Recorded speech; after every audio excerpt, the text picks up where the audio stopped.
Ito ang GMA Regional TV News. Balita sa Visayas at Mindanao mula sa GMA Regional TV.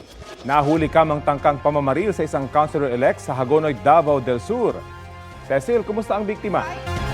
Rafi, ligtas ang biktima matapos hindi umano pumutok ang baril ng gunman. Sa kuha ng CCTV, kita ang pagdating ng isang motorsiklo sa kalsadang sakop ng Barangay Poblasyon nitong linggo ng hapon. Makikita ang pagmamadali ng angkas sa motorsiklo na tila may kinukuha sa bag niya. Sa kanya hinabol ang isa pang lalaki na nanggaling naman sa gilid ng sasakyan. Nakapasok ang hinabol na lalaki sa loob ng barangay hall.